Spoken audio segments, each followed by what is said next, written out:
হ্যাঁ, ব্যথায় বলতেছি, ব্যথায়। অথচ আবাবিল আকাশে ওড়ে, ওর কাজ কি বুড়া? মশা আমাদেরকে কাটে আর ডেঙ্গু বানায় আর হাসপাতালে পাঠায়, এটা কি ওর কাজ? চিৎকারের ফেরেশতা ঘুমায়, বাতাসের ফেরেশতা আরাম করে, জিবরিল ডানা মেলে আকাশে ওড়ে, এটা কি ওদের কাজ ছিল? আল্লাহ তো কোরআনে বলে, লা ইয়ালামু জুনুদা রাব্বি ইল্লা হু, আমার সৈনিকের সংখ্যা আমি ব্যতীত কেউ জানে না, না সংখ্যা জানে না প্রকার জানে। আমি যদি আল্লাহকে প্রশ্ন করি, আল্লাহ এত সৈনিক রাইখা করবেনটা কি? উম্মত তো আর কেউ আসবে না, আমরাই তো শেষ উম্মত, আমাদের পরে তো কোনো নবী নাই, আমাদের পরে তো কোনো উম্মত নাই, আমরাই তো সর্বশেষ, এরপরে তো কিয়ামত হবে। খামাখা বসায় বসায় খাওয়ান কেন, পালেন কেন, রাখেন কেন, কোন কাজে লাগাবেন? এখন তো কাজের দরকার।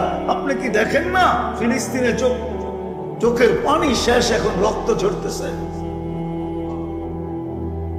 কেন রাখবেন? শুন, ওইটাই বুঝাইতে চাইতেছি। আজকে এই দুর্দশা এই জন্যই, যাকে আল্লাহ বিশেষ রহমতের মাধ্যমে উম্মতে মুহাম্মদী বানাইলো, ওকে উম্মতে মুহাম্মদী হিসাবে বাঁচা উচিত, উম্মতে মুহাম্মদী হিসাবে আল্লাহর কাছে যাওয়া উচিত। যখন সে উম্মতে মুহাম্মদী হিসাবে বাস করবে, রব্বে কাবার কসম, ওর উপরে কেউ আঙ্গুল উঠাইতে দেরি, ফেরেশতা নাইমা আসতে দেরি করবে না। আল্লাহ উপর থেকে সাহায্য পাঠাইতে দেরি করবে না। আজকে আমরা নামের উম্মতে মুহাম্মদ, কামে উম্মতে মুহাম্মদ না। যদিও সারা জীবন চোখের পানি ঝরায় গেছে, আমরা লাজ রাখি নাই। এই উম্মত নবীর লাজ রাখে না, লাজ।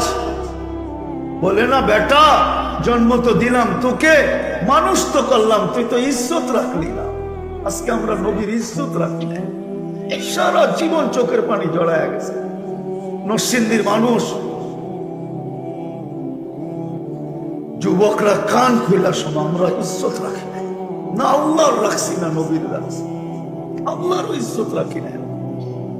যিনি সদ ইচ্ছায় আমাদেরকে বিশেষ রহমত দ্বারা উম্মতে মুহাম্মদী বানাইছেন, আমরা ইজ্জত রাখি না।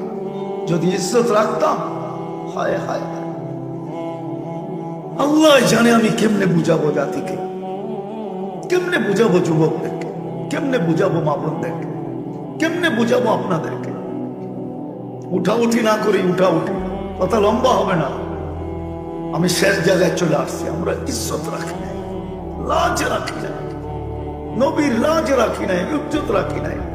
যে সারা জীবন কাঁদতে কাঁদতে গেছেন, চোখের পানি একদিনও শুকায় নাই। আমি দলিল দিতেছি, জিবরিল জিজ্ঞাসা করছে, মিকাইল জিজ্ঞাসা করছে, কেননা দুইজন আল্লাহ রসুলের বডিগার্ড ছিলেন। যেদিন জন্ম নিছেন ওই দিন মিকাইল আলাইহিস সালাম বডিগার্ড ছিলেন। যেদিন প্রাপ্ত বয়স্ক হয়েছেন ওদিন দ্বিতীয় জন আল্লাহ অ্যাড করছেন, জিবরিল আলাইহিস সালাম। দুইজন 24 ঘন্টা আল্লাহ রসুলের বডিগার্ড ছিলেন, বডিগার্ড। বুঝবেন তো না? যখন হালিমা সাদিয়ার এখানে দুধ পান করতেছিল, দুধ পান করার জন্য যখন ছিল, তো একদিন বাচ্চাদের সাথে দুপুরে খেলতেছিলেন, ইহুদিদের হাতে লেগে গেছে। ওরা আজকের থেকে মুসলমানের পিছিয়ে পড়ে নাই, ওরা ওই যুগ থেকে। ওদের আলেমরা দেখছিলেন, এক আলেমের জমাত আল্লাহ রসুলকে দেখা চিনা ফেলছেন। দুইজনকে নির্ধারিত করছেন যে যায়া দেখো, আমাদের চোখ তো বলে উনি নবী আখিরুজ্জামান, একটু উল্টায় পাল্টায় দেখো। তো দুইজন যা প্রথম পিঠের কাপড় উঠাইছেন।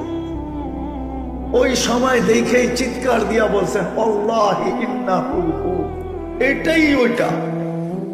কেননা নবুয়তের মোহর ওই সময় পিঠে লাগানো ছিল, বাচ্চা অবস্থায়। তখন দুইজনকে নির্ধারণ করছেন, 1% সন্দেহ ওদের ছিল তখনও। দুইজনকে নির্ধারণ করছেন, কতল করো। ওরা আগাইতে দেরি, মিকাইল আলাইহিস সালাম আল্লাহ রসুলকে গায়েব করতে দেরি করে। ওরা চিৎকার দিয়া বলছেন 100%, 100, এটাই ওইটা, আমাদের কিতাবে এটাও লেখা আছে, তোমরা পাবে, ওয়ালাকিন লা তাকদির আলাইহি, তোমরা একে হত্যা করার ক্ষমতা পাবে না, হত্যা করতে পারবে না। তোমরা চিরদিন থেকে আমাদের পিছে, আজকে থেকে না, আজকে থেকে না। যাক, আমি ওদের ইতিহাস বলা উদ্দেশ্য না। আল্লাহ রসুল সাল্লাল্লাহু আলাইহি ওয়াসাল্লাম এই দুইজন জিজ্ঞাসা করছেন, মা জালা আরাকা তাবকি, আপনাকে সারাদিন কাঁদতে দেখি কেন? যখনই দেখি চোখে পানি টল টল টল টল করে, কখনো গড়ায়া পড়ে, কারণটা কি? বলছে উম্মতের জন্য চোখের পানি থামতে চায়, উম্মতের জন্য চোখের পানি থামতে চায়। আজকে ওই উম্মতের যুবক যাকে আল্লাহ যুবক বানাইলেন, এত দামি রত্ন দিলেন, সে আজকে মুহাম্মদুর রাসূলুল্লাহর স্টাইলে চুল কাটতে চায় না, কাপড় পরতে চায় না, চলতে চায় না, নিষ্পেষিত হইতে চায় বটে, কিন্তু মুহাম্মদুর রাসূলুল্লাহর ইজ্জত রাখতে চায় না, লাজ রাখতে চায় না, মুখ রাখতে চায় না। বাবা বলে না মাঝে মাঝে, তুই আমার মুখটা নষ্ট করিস না, আমার ইজ্জতটা নষ্ট করিস না, আমার মান ইজ্জত ধুলায় লুটাইয়া দিস না। অনেক সন্তানের মা বাবা আছে পায়ে ধরে, পায়ে পায়ে।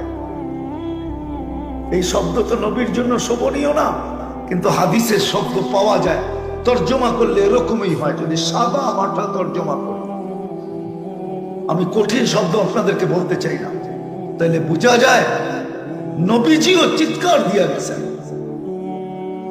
নাইলে এই হাদিস এই শব্দ কেন আসতো? মা বিকুম ইদা তাগা নিসাউকুম ওয়া ফাসাকা ফিতিয়ানুকুম, মা বিকুম, মা, একটা চিৎকার। ওই দিন তোমাদের কি দুরবস্থা হবে, হায় তোমাদের কি দুরবস্থা হবে, যেই দিন তোমাদের যুবকরা ফাসেক হয়ে যাবে, মা বোনরা অবাধ্য হয়ে যাবে, মা বোনরা অকৃতজ্ঞ হয়ে যাবে, স্বামীর অকৃতজ্ঞ হবে, কৃতজ্ঞ হবে না। ওই দিন তোমাদের কি দুরবস্থা হবে। চিৎকার দিচ্ছেন, চিৎকার। উম্মতের পায়ে তো ধরতে পারেন নাই, কিন্তু মুখ দিয়ে চিৎকার দিয়ে গেছেন। আজকে আমরা উম্মতে মুহাম্মদী, এই জন্যই আমি শুরু করছি এখান থেকে। যাকে আল্লাহ বিশেষ রহমতে উম্মতে মুহাম্মদীর অন্তর্ভুক্ত করছেন, তার দুটা জিনিস করণীয় উচিত। উম্মত হিসাবে বাঁচা উচিত, উম্মত হিসাবে বেঁচে থাকা উচিত, উম্মত হিসাবে কবরে যাওয়া উচিত। উম্মত হিসাবে যদি বাঁচলো, রব্বে কাবার কসম, কোরআন বলে যতদিন উম্মত হিসাবে বাঁচতে ছিল, ততদিন কোরআনের এই আয়াতগুলো সত্য হইতেছিল। আনতুমুল আলাউনা, তোমাদের উপরে আমি কাউকে উঠতে দিব না। উলাইকা লাহুমুল আমান, তোমাদের চেয়ে নিরাপত্তার চাদরে আমি কাউকে রাখবো না। লাহুম রিজকুন কারীম, ক্লান্তিহীন রিজিক দিয়া তোমাদেরকে আমি পালবো। বরং আরো আগে হাদিসে বলতেছেন, লা রাযাকাকুম কামা ইয়ারযুকুত তাইর, আমি তোমাদেরকে পাখির মতো পালবো। হায়াতান তাইয়্যিবা, সুখের জীবন তোমাদেরকে আমি দিব। সুখের জীবন দিব না, ইজ্জতের মালা পরায়া রাখবো। ইন্নাল ইজ্জাতা লিল্লাহি ওয়া লিরাসূলিহি ওয়া লিল মুমিনিন, ইজ্জতের মালা তোমাদের গলায় আমি পরায়া রাখবো। যতদিন উম্মত হিসাবে ছিল, নারী ছিল, পুরুষ ছিল, বৃদ্ধ ছিল, যুবক ছিল, বাচ্চা পর্যন্ত ছিল, ততদিন এই উম্মতের জন্য এই আয়াতগুলা সত্য হইতেছিল। উপরে ছিল, নিচে কোনোদিন ছিল না, নিরাপত্তার চাদরে ছিল। আজকে তো সারা দুনিয়ার মুসলমান চিৎকার দিয়া চাইতেছে ফিলিস্তিনের জন্য, ঠিক না? আমি কিতাব থেকে দেখায় দেবো, একজন চাইছে, একজন, আর কেউ না। একজন উপরে তাকায় বলছে, ইয়া রব্বা মুহাম্মদ উনসুর উম্মতা মুহাম্মদ, ও রব্বে মুহাম্মদ, এখনো কি সময় আসে নাই যে উম্মতের মুহাম্মদের সাহায্য করবেন? বলতে দেরি, আকাশ থেকে ফেরেশতার ঢল নামতে দেরি হয় না। ঢল। রাবি ইবনে ওমর, রেওয়ায়েতকারী এই হাদিসের ইবনে ওমর, হায়াতুস সাহাবা উঠায় দেখেন, ওরা দেখেন। আমি বানায় বলতেছি না, কিতাব পড়তে হবে, পড়লে পাবে, না পড়লে তো আঙ্গুলি উঠাবে। কিতাবে লেখা আছে, উম্মত হিসাবে আমাদেরকে বাঁচতে হবে, তাইলে এই বাগদি ইসলামী পাঠাগার কামিয়াব হবে। আর যদি উম্মত হিসাবে না বাঁচলাম, যতই ওদের রঙে রঙ্গি না কেন, বললাম না, ওরা আমাদেরকে চোখে উঠাবে না, ওরা বুকে রাখবে না, ওরা আমাদেরকে পেটেই রাখবে। যখনই সুযোগ পাবে আসার দিতে, রব্বে কাবার কসম, মুসলমান আজকে দুটা জিনিস করো, সারা দুনিয়া ছিলাম। দুটা জিনিস। আমার কথা তো 200 কোটি মুসলমান পর্যন্ত পৌঁছবে না, যদি পৌঁছতো তাহলে দুটাই যথেষ্ট ছিল। মুসলমান আজকের থেকে ইন্টারনেট 1 মাস ব্যবহার করা বন্ধ করুন। 1 মাস দুনিয়া লাডে উঠবে, লাডে লাডে বোঝেন? কেননা ইন্টারনেটে সব পয়সা যায় ইসরায়েলে। মিডিয়া, টোটাল মিডিয়ার মালিক ইসরায়েল। দুনিয়াতে যত মিডিয়া আছে, ইন্টারনেট ব্যবহার করা বন্ধ করুন। 200 কোটি মুসলমান। আর আজকের থেকে বলো ব্র্যান্ডের জিনিস ব্যবহার করব না, বাস। ব্র্যান্ডের জিনিস ব্যবহার করবো না। আমি চিনি দুনিয়ার বড় বড় কোম্পানি চিনি, আমি রাডগো চিনি, রুলেক্সও চিনি, এর চেয়ে দামি দামি ঘড়িও চিনি, 20 লাখ 30 লাখ আলা ঘড়িও চিনি। আমি ঘুরা ঘুরা দেখছি কয়জনের হাতে কয়টা আছে। ওরা তো কামাইলে খাওয়ান মিলে না, কামাইলে খাওয়ান মিলে না। 70% মানুষের এই অবস্থা। ওরা তো সারাদিন খায় প্লাস্টিক দিয়া। কি দিয়া? প্লাস্টিক। বোঝো? মনে হয় বোঝো না। কি বোঝো না? মনে হয় চিনো প্লাস্টিক কি? হ্যাঁ হ্যাঁ, ক্রেডিট কার্ড, এটার নাম প্লাস্টিক। ক্রেডিট কার্ড প্লাস্টিকের না? হ্যাঁ, ওরা সারা মাস খায় প্লাস্টিক দিয়া। বেতন পাইতে দেরি, সব অ্যাকাউন্টে জমা হইতে দেরি হয় না, নিজের অ্যাকাউন্টে কিচ্ছু থাকে না। ওরা আবার খাবে ভালো জিনিস। হ্যাঁ, দুনিয়ার সবচেয়ে বেশি আইটেম খায় মুসলমান, দুনিয়ার সবচেয়ে বেশি আইটেম। কি আপনি কি প্রবাসে ছিলেন? যারা প্রবাসে ছিল ওদের জিজ্ঞাসা, সব মিডল ইস্টে যারা থাকে, আরবরা যা খায়া ফালায়া দেয়, ওইটা ইউরোপালারা এতটুক সারা বছরে খাইতেও পায় না। আমাকে বুঝাইতে হবে না।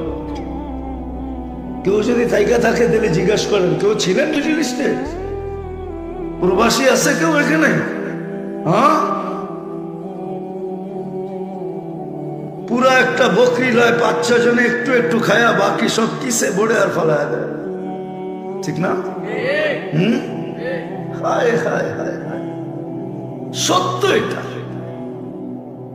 আসেন, আল্লাহ বিশেষ রহমত দিয়া মুসলমানের ঘরে অস্তিত্ব দিছে। আরে উম্মতে মুহাম্মদী বানাইছে। আসেন, উম্মত হয়ে বেঁচে থাকে। নবীজি চোখের পানি ঝরাইছে। জন্ম মৃত্যু লগ্নে যখন দুনিয়ার থেকে চলে যেতেছিলেন আল্লাহর সান্নিধ্যে, বন্ধুর কাছে যখন চলে যেতেছিলেন, চোখে পানি ছিল।